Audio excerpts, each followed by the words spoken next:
Esse vídeo tem apenas 1 minuto, 1 minuto e 19 segundos, se eu não me engano. Ele não tem narração, não está em português, mas também não tem narração, não tem nada.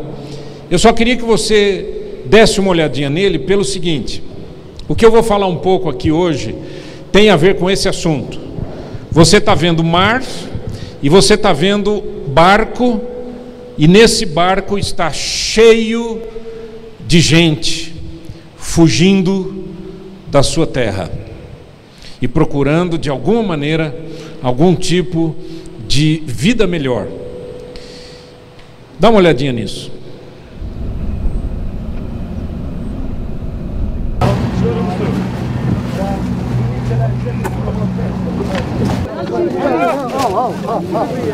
Tá vendo ali no fundo um barco inflável, gente? Olha quanto. Dá para você ver que eles são originários da África. Esse mar é entre ali a região da África e de Malta. Travou? Não sei o que aconteceu, não tem importância. Eu só queria que você visse. Um pouco antes tinha lá, aí, o pessoal pulando dentro d'água para correr, para poder nadar para esse barco que está socorrendo, que está dando boia, que joga água, que de alguma maneira tenta ajudar essas pessoas. E o que eu vou falar hoje tem a ver com esse assunto e tem a ver com esse barco de ajuda, esse barco aí que você viu ali.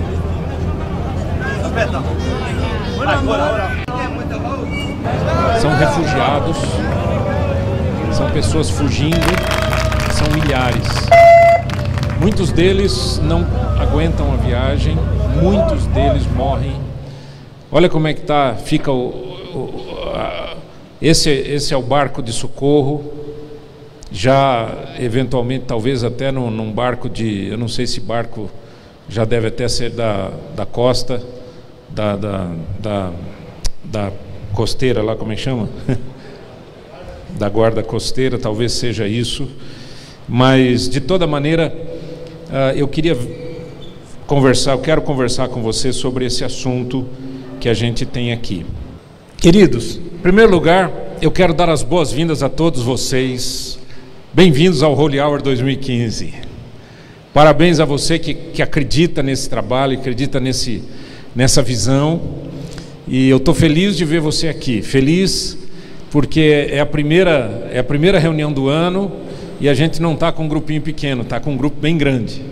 Então, parabéns a todos vocês. Quantos estão conosco pela primeira vez? Primeira vez que você está nesse lugar aqui? Esse ano, esse ano. Parabéns, parabéns. Uma salva de palmas para todo mundo. Eu queria que vocês me ajudassem também, dando uma salva de palmas. Eu vou dizer para quem? Para todos os voluntários, gente. Pessoal da música, pessoal da recepção, pessoal que cuida de comida. Eles merecem. Vamos dar uma salva de palmas para esse pessoal. É bom demais. Essa semana passada eu estive numa semana de reuniões. E essas reuniões aconteceram num país chamado Malta. Quem já leu a Bíblia, já leu lá no capítulo 28 de Atos, lembra que o apóstolo Paulo, o navio dele, quando eles estavam indo para Roma, acabou não conseguindo navegar, e eles acabaram em Malta. Malta é uma pequena ilha, aliás são acho que 2 ilhas, e um país pequenininho, são apenas 400 e poucas mil pessoas de população. Só que Malta fica a uns 300 quilômetros mais ou menos ali da África, e então o pessoal que muitas vezes foge acaba tentando chegar na ilha, porque se chegar na ilha, de alguma maneira vai obter algum tipo de ajuda, aquela coisa toda. Muita gente nessa ida acaba morrendo. Acontece que Malta tem uma história muito interessante, uma história muito bonita, e a história deles é uma história de resistência a ataques dos inimigos, etc. No século XVI, eles resistiram bravamente aos turcos, ao Império Otomano, E os turcos eram muito fortes, mas esse pequeno grupo de corajosos nesse país acabou resistindo fortemente. Essa foto que você tem aí, não, volta lá, querido, só para mostrar, obrigado, Jorginho.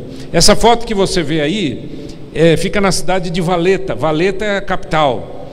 E Valeta é o nome de um daqueles heróis. O que você está vendo aí, gente, eu estou bem alto. Eu estou aqui, obviamente, tirando essa foto. Isso é parte de uma grande muralha. Por que eu coloquei essa foto? Pelo seguinte, porque a história de Malta é uma história de resistência. Resistência a invasões. Acontece que refugiados são pessoas que têm que fugir do seu país por alguma razão. Ou eles são perseguidos por causa da política, ou eles são perseguidos por causa da guerra, ou eles são perseguidos por causa da sua fé, de alguma maneira. Eu não estou falando aqui de imigrante, eu não estou falando aqui daquela pessoa que sai e vai para um outro país tentar a vida melhor. Eu estou falando daqueles que estão debaixo de perseguição. Esses são chamados refugiados. Segundo a Organização das Nações Unidas, os refugiados hoje no mundo são cerca de 51 milhões. 51 milhões de pessoas estão fora do seu país, em algum lugar. Ou eles estão num campo de refugiados, ou eles estão em algum outro país que eles conseguiram asilo. De alguma maneira, 51 milhões de pessoas. Eu comecei a ter um contato com esse assunto no ano de 2001. Eu fui até a Turquia numa consulta que tinha sobre refugiados, entendia pouca coisa ou quase nada sobre isso. Em 2001, a estatística das Nações Unidas era de 20 milhões de refugiados no mundo. Em 2014, 51 milhões de refugiados no mundo. E esse número tem crescido muito, e você tem visto pessoas chegarem aqui em Curitiba, da Síria, por exemplo, vitimados da guerra, são vítimas da guerra, eles não têm como sobreviver naquele país que está sendo destruído a cada dia. Então, essa situação acabou gerando um movimento muito grande, e isso existem organizações no mundo inteiro que de alguma maneira tentam ajudar os refugiados e ajudar na terra, ajudar no campo de refugiados, etc, etc. Dá uma olhadinha em algumas fotos aí que eu coloco. Essa próxima foto está bem estranhinha aí, mas é uma grande muralha, pode passar.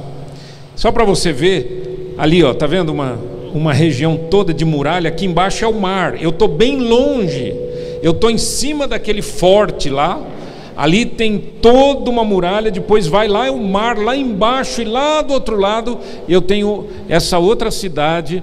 Então, só para você ter uma ideia sobre o que eu estou falando. E por que eu estou falando sobre a resistência de Malta? Porque na resistência de Malta, o que acaba acontecendo, e isso historicamente acaba passando de geração em geração, a população se sente ameaçada quando chega gente nova. É, na sua maioria, uma população branca. Aí vem aqueles africanos, e quando eles vão chegando, o povo se retrai, e o povo tenta de alguma maneira expulsá-los para algum lugar. Estão entendendo o que eu quero dizer? Quer dizer, nem os refugiados de alguma maneira estão conseguindo chegar. Continua. Há uma história muito interessante. Você está vendo aí um barco, é aquele vídeo, cheinho de pessoas. Essas boias foram doadas por um outro barco. Pode passar. E esse outro barco é dessa organização chamada Migrant Offshore Aid Station. É uma estação de ajuda fora da terra, ou seja, é um barco que ajuda esses refugiados a não morrerem. Presta atenção, não é um barco que ajuda refugiado a chegar em algum lugar, é um barco que de alguma maneira tenta ajudar as pessoas a não morrerem. Como é que nasceu isso? Pode passar. Isso nasceu com essa família. Esse homem, essa mulher, essa filha, eles foram vítimas do furacão Katrina em 2005. Pode passar. Ele é americano. ela é italiana, e da fortuna deles, eles têm algumas empresas, eles tiraram já 7,5 milhões de dólares para esse projeto. Ou seja, eles compraram um barco, colocaram 2 drones, aqueles aviõezinhos teleguiados, grandes, que vão procurar onde é que tem alguém. O que aconteceu com essa família?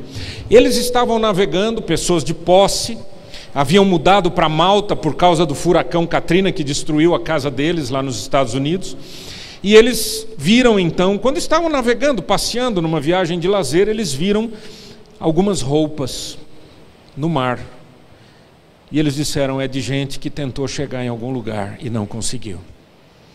E isso tocou tanto o coração deles, que da fortuna pessoal deles, eles compraram esse barco, equiparam esse barco. Se eu não me engano, eles têm 17 pessoas que trabalham tempo integral dentro desse barco. Esse barco sai por algumas semanas para o mar, procurando algum barco de refugiado, algum desses barquinhos pequeninos, cheios de gente. E ali eles tentam dar água, etc. E de alguma maneira encaminham as autoridades, simplesmente com um objetivo: eles não querem ver ninguém morrer tentando fugir de uma situação de crise. O que isso tudo significa e por que eu estou falando tudo isso? Pode passar. Eu inventei uma equação. Tem mais uma foto aí, mas... Eu inventei uma equação só para brincar. Os matemáticos aí vão ficar com raiva de mim, mas não tem importância. Eu não tenho nada a ver com matemática, então, mas eu só para brincar um pouquinho, eu pus essa fórmula. A generosidade sacrificial é igual a causa juntando com misericórdia, juntando com visão e distribuindo isso em atitudes. Generosidade sacrificial. Talvez eu e você possamos pensar assim a respeito daquela família: ah, mas esse pessoal é rico. Quantos ricos você conhece que fazem isso? Eles são a única família no mundo que sustenta um trabalho com dinheiro deles, que sustenta um trabalho nessa área de refugiados. É a única família no mundo. Tem muita gente rica nesse mundo, você sabe disso. Ou melhor, não tem tanta gente rica, mas os ricos são muito ricos.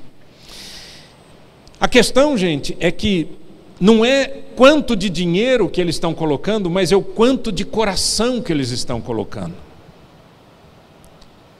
A nossa vida só tem sentido quando nós temos uma causa. Quando nós abraçamos essa causa. Quando nós colocamos toda a nossa energia, nossa vontade, e a gente enxerga alguma coisa, a gente sonha com alguma coisa. Nós todos estamos vivendo aqui no Brasil. E muita gente está dizendo: eu vou embora, eu vou embora, eu vou embora, eu vou embora. Não tem importância, pode ir. Se Deus te abençoe, se esse é o plano de Deus para a sua vida, vai para onde você achar que deve ir. Mas a vida não é tão fácil assim como muita gente pensa. A questão não é essa: eu vou para lá e ali é melhor, eu vou para cá, aqui não presta. A questão é o que eu estou enxergando.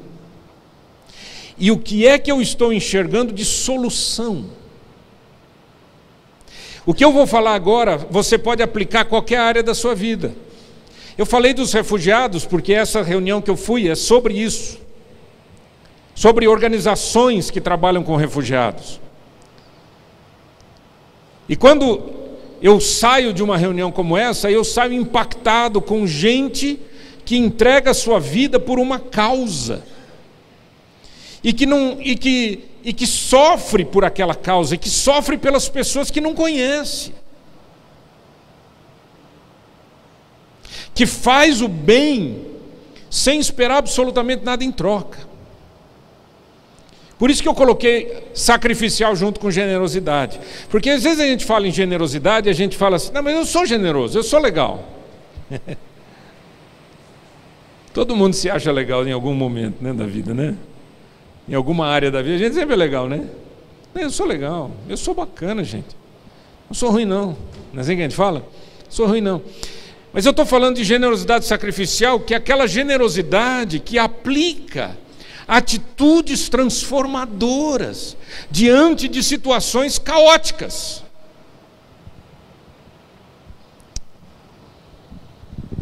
Há um texto da Bíblia, em Mateus capítulo 9, versos 35 a 38, que diz assim: E percorria Jesus todas as cidades e povoados, ensinando nas sinagogas, pregando o evangelho do reino e curando toda sorte de doenças e enfermidades. Vendo eles as multidões, compadeceu-se delas, porque estavam aflitas e exaustas, como ovelhas que não têm pastor. E então se dirigiu a seus discípulos: a seara, na verdade, é grande, mas os trabalhadores são poucos. Rogai, pois, ao Senhor da seara que mande trabalhadores para a sua seara. Eu não sei se você sabe, mas naquele tempo, naquela época, no primeiro século, as pessoas morriam das doenças mais simples: disenteria, gripes. Era difícil você encontrar pessoas mais velhas. Eu estou falando do primeiro século. Quando encontrava, você sabia que era uma pessoa especial, uma pessoa que Deus tinha abençoado para aguentar viver durante aquele tempo com tantas adversidades. Quando Jesus viu aquela multidão, gente, você imagina a cena. Aparece Jesus, que já curou um, que já curou o outro, que libertou o outro, que os demônios saíram dali, que os outros ali foram curados, abençoados, que famílias ficaram mais felizes. Isso corre, concorda ou não? A notícia corre com uma rapidez enorme. Agora você imagina Jesus chegando num lugar, tinha multidão. E aquela multidão não estava assim igual essa multidão aqui. Essa multidão aqui tem lutas, tem dificuldades, tem problemas, tem gente aqui que não sabe onde o que vai ganhar, não é? Como é que vai sobreviver, como é que vai sustentar a sua família. Tem gente aqui que está tendo dificuldade na sua empresa, outros estão tendo dificuldades na família, outros estão talvez com o casamento arrebentado, etc. Agora você imagina uma multidão que você pega todos esses pequenos problemas, que são pequenos diante dos grandes, e multiplica isso por gente que não anda, gente que está doente, gente que está morrendo, crianças que estão no colo dos pais morrendo por alguma doença, às vezes uma doença simples para nós hoje, que a gente trata de uma forma simples, e eles morrendo ali. Quando Jesus viu aquela multidão, ele viu a situação física, mas ele viu a situação emocional, e ele viu a situação espiritual, e ele teve compaixão. Ele viu e teve compaixão. E ele agiu, ele curou os enfermos, ele libertou os cativos, ele produziu naquela multidão esperança. A sensação que eu estou tendo aqui no Brasil é que as pessoas estão sem esperança. E nós estamos malhando, né, jogando a culpa num, no outro, no outro, no outro, no outro. E em muitos casos é absolutamente real e verdadeiro, mas a gente está esquecendo uma coisa, que Deus não bateu o martelo para acabar com tudo ainda, que tem um amanhã. E a pergunta que eu faço é: como é que você vai viver o seu amanhã? O seu amanhã vai depender do seu hoje. A maneira como você vai viver amanhã vai depender da maneira como você vive hoje, o que você vê hoje e o que você faz hoje. Primeira pergunta, eu tenho 3 perguntas para nós. Primeira pergunta é: o que você vê? De novo, aplique isso a qualquer área. Aquele casal viu gente morrer. Aquele casal viu pessoas morrerem quando eles estavam fugindo ali do furacão Katrina, quando perderam tudo, e eles viram a dor das pessoas. Eles viram algo. O que você está vendo? Quando você abre os seus olhos, o que é que você vê? Quando você olha para a sua família, o que é que você vê? Quando você olha para a sua vida particular, emocional, o que é que você vê? Quando você olha no espelho, o que é que você vê? Essa é a pergunta. A primeira coisa é a realidade, o que é que você vê? Mas eu tenho uma segunda pergunta dentro dessa primeira. O que é que você gostaria de ver? Quando aquele casal viu que tinha gente morrendo no mar, simplesmente tentando fugir de uma situação para ter vida, para sobreviver, eles imaginaram o que eles gostariam de ver. O que eles gostariam de ver? Que nunca mais morresse ninguém. Quando você olha para a situação da sua vida, você não mora em Malta, você não é milionário, você não tem um barco, você não criou uma organização, você está aqui em Curitiba, está aqui, pertinho de um monte de gente. Tem gente perto de você, família, tem pessoas queridas, tem inimigos, amigos. O que é que você está vendo? E segundo, o que é que você gostaria de ver? Ou seja, qual é a sua expectativa? O que você espera ver a partir da realidade? Que solução você gostaria de ver para aquela situação que você está vendo? Estão entendendo o que eu estou falando? Eu estou vendo o Brasil como ele está. Há 2 semanas atrás, minha esposa estava passeando com uma amiga, 4 horas da tarde. Vamos entrar nessa loja? Vamos. Aqui no Batel. Entraram na loja. A hora que elas entraram 2 bandidos armados. Graças a Deus só levaram o celular da minha esposa. Louvado seja o nome do Senhor, a turma foi embora, os caras foram embora. Graças a Deus. A vida foi preservada. Eu saí daqui, corri para lá. Quando eu cheguei, cada mulher com uma reação, minha esposa tentando acalmar as outras. A hora que eu cheguei, minha esposa estava tão cheia de adrenalina, você sabe quando é que a pessoa fica assim? Ela olhou assim e falou: gente, chegou um homem de Deus aqui. Eu até fiquei assim, misericórdia. Ela estava tão assim: calma pessoal, meu marido chegou, ele vai fazer uma oração. Minha esposa é ousada, naturalmente, mas ela estava muito mais ousada aquele dia.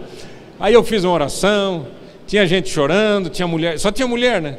Tinha mulher chorando, tinha mulher congelada, tinha uma que estava parada, só caía lágrima assim, tadinha, morrendo de medo. O rapaz tirou a arma assim e falou: olha, é um assalto, e não é brincadeira. 4 horas da tarde. Vou embora. Não.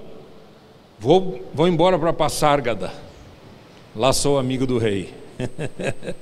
Vou sumir, vou para algum canto. Não, a questão não é essa. Não é assim, a vida não é assim tão simples. A vida exige uma outra coisa de mim. O que eu estou vendo e o que é que eu gostaria de ver. Você olha para o seu casamento. Tem homem aqui que olha para o casamento e diz assim: graças a Deus, Senhor, muito obrigado. E tem homem aqui que olha para o casamento e diz assim: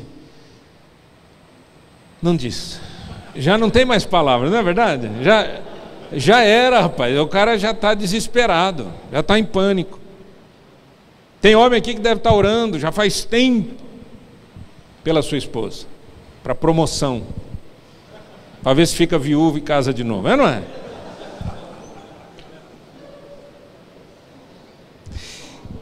As coisas não são assim. A pergunta que eu faço é assim: quando você vê a realidade, o que é que você gostaria de ver? Estão entendendo a diferença?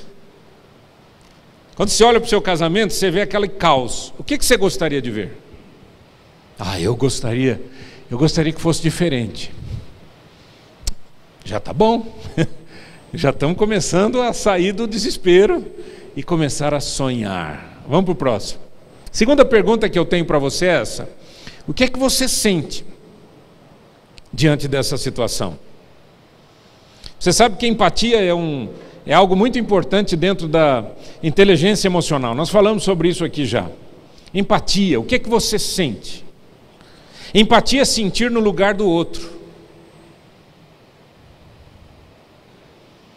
Quando aquela família, passeando no seu iate, viu roupas de pessoas que tinham morrido, eles sentiram a dor de famílias perdendo seus entes queridos. Sentiram a dor.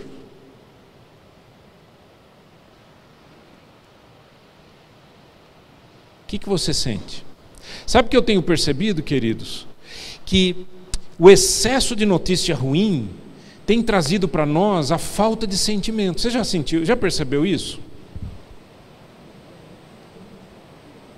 Hã? Hoje eu estava de manhã, liguei o rádio, uma bala perdida pegou uma criança no colo do pai. O pai estava cantando com a criança e a mãe dizendo: a hora que a gente foi ver, a gente ouviu algum barulho, mandamos todo mundo se abaixar, mas a hora que a gente já viu, meu marido já veio com a minha filha no braço, tinha levado um tiro na cabeça. Aí vem o comentarista. E o comentarista comentou algumas coisas interessantes, e uma delas foi exatamente sobre isso. Ele disse: parece que as pessoas, elas já falam com naturalidade, como se isso fosse o ciclo natural da vida. Morreu, mais uma bala perdida, a gente faz as contas, a estatística deu tanto, aí vem os estudiosos, fazem as estatísticas, publicam as estatísticas, vendem livros e mostram como é que é a realidade. Queridos, nós não sentimos mais nada. O que é que você sente diante dessa situação? Olha aqui para mim um minutinho. De verdade. Vamos fazer um exercício? Confia em mim. Fecha os teus olhos. De verdade. Apenas um exercício. Fecha os teus olhos. E pense numa situação que você está enfrentando. Ou uma situação que você viu e quer mudar. Põe diante dos seus olhos. Uma situação difícil em casa. Um problema de relacionamento. Eu não sei o que é. Agora responda para você: o que é que eu estou sentindo ao pensar nesta situação? Aí tem a segunda pergunta: que sentimentos que você gostaria de ter ao resolver essa situação? Olha para mim. A questão é essa: enquanto eu não tenho paixão, que eu coloquei na nossa fórmula lá como misericórdia, enquanto eu não tenho paixão por alguma mudança, eu não me comprometo pela mudança. Concorda? Você não sente nada. Eu não estou nem aí. Em inglês o pessoal fala assim: I don't care. É uma das frases mais que arrepiam a gente quando alguém fala isso. Você fala alguma coisa para a pessoa olha para você e diz assim: I don't care. Tipo, estou nem aí.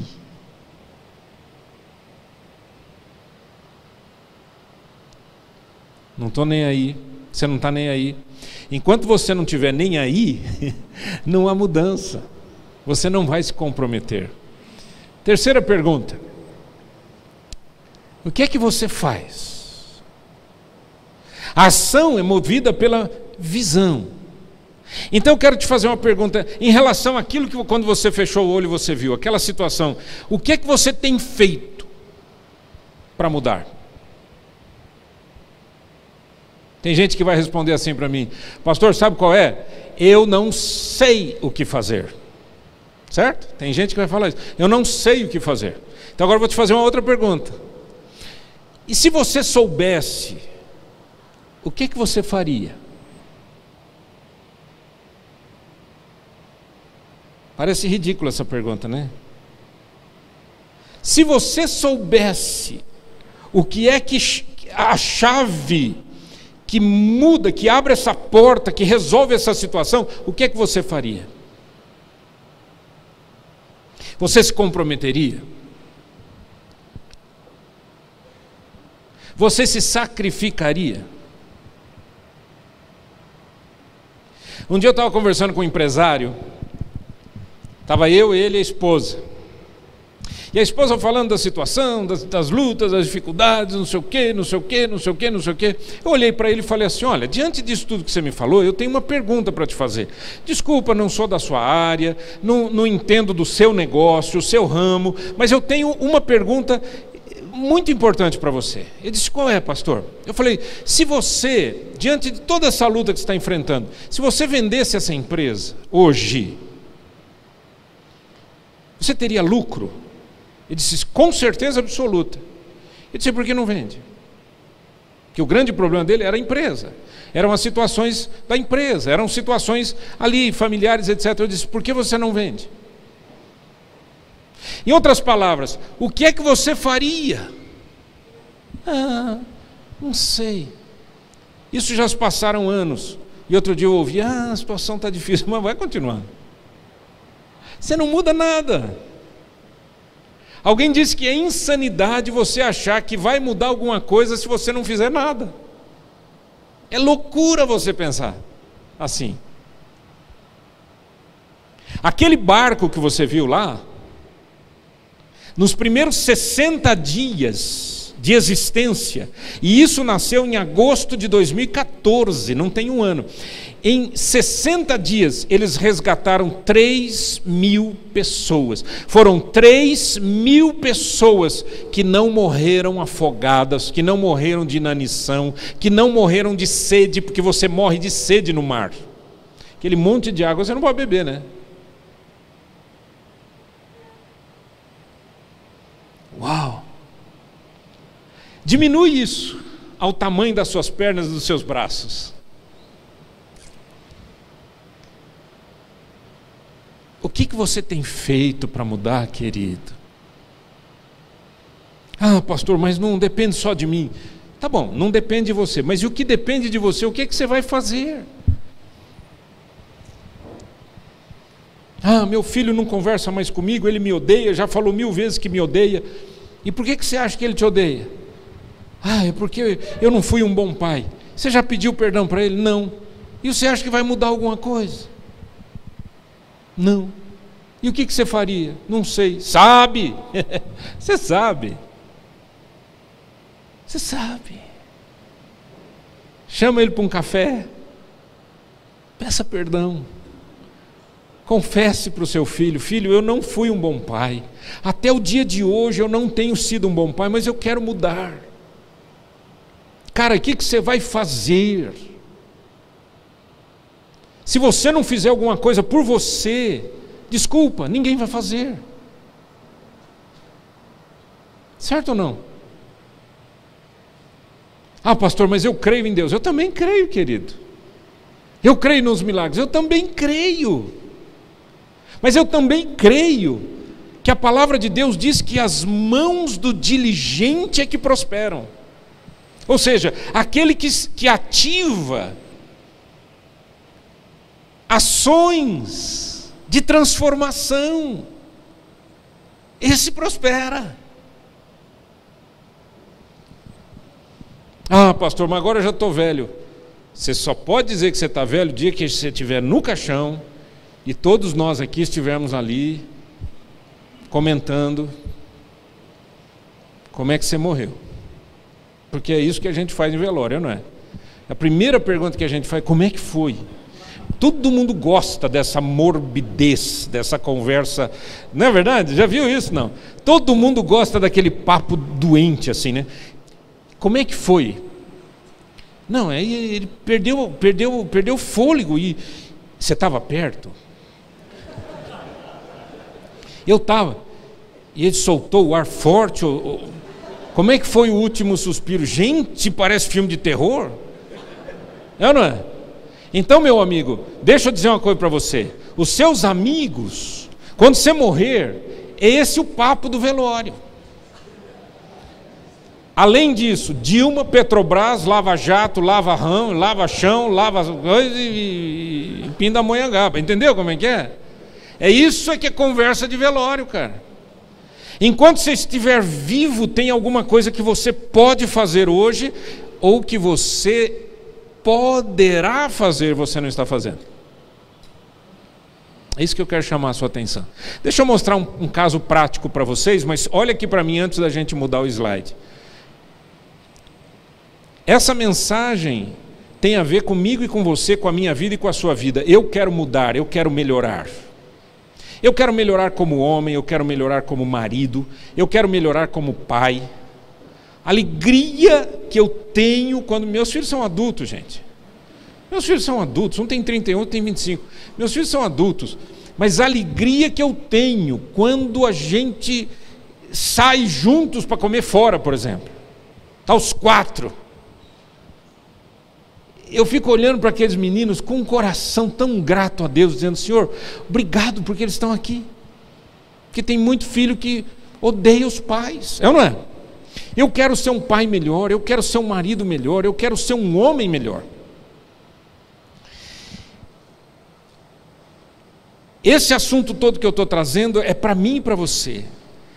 Agora, existe uma estratégia. E essa estratégia se chama, aqui para nós, nesse momento, Holy Hour. Deixa eu falar uma coisa para você. Holy Hour não é um evento, é um movimento. Holy Hour não pertence a uma igreja, ele é de todos nós. Aqui a gente não tem certas cobranças que existem em organizações que são necessárias as cobranças, que existem cobranças importantes. Não, aqui não tem, aqui é um movimento. Eu quero que você saia daqui motivado, para você chamar um amigo e dizer: olha, cara, entra nesse barco, vamos estar juntos. Sua vida aí, ó, você está vendo que a coisa não vai bem, você sabe que se continuar assim não vai. Vem comigo, vem comer um lanche, vem comer um quibe adulterado. Que o quibe, com todo respeito, acho que o pessoal não vai me ouvir aí, mas quibe não tem catupiry? Imagina que árabe bota catupiry em cima de quibe, gente. Fica gostoso, com todo respeito, ficou uma delícia. Faça-me o favor. Mas convida o cara, fala: meu, só lá que tem quibe com catupiry, vem. Vem que você vai gostar, tá certo? Isso aqui é um movimento. Agora, você sabe como é que começou o Holy Hour? O Holy Hour nasceu quando algumas pessoas olharam para si mesmas, alguns homens olharam para si mesmos e falaram assim: nós vamos ficar olhando ou vamos fazer alguma coisa? Vamos orar. Pai, em nome de Jesus, tudo que a gente quer é fazer bem feito. Eu sei, Senhor, que todas as vezes que a gente fala em dinheiro, em oferta, em ajuda, parece uma coisa ruim. Mas, Senhor, quando eu vejo um homem que pega parte da sua fortuna para salvar vidas, sem receber nada em troca, simplesmente porque ele acredita que uma vida vale mais do que a fortuna dele. E quando eu vejo, Senhor, que tem tanta gente hoje que com R$50 por mês, com R$100 por mês, com R$20 por mês, contribui com alguma coisa que acredita, eu quero te pedir uma coisa, Senhor. Se esses homens que estão aqui têm sido abençoados por esse movimento e querem ajudar homens, fala com cada um, dentro da possibilidade de cada um, fala com cada um de nós, quanto o Senhor quer que eu dê, e eu colocarei aqui, e serei fiel, em nome de Jesus, amém. Você é muito bem-vindo aqui sempre.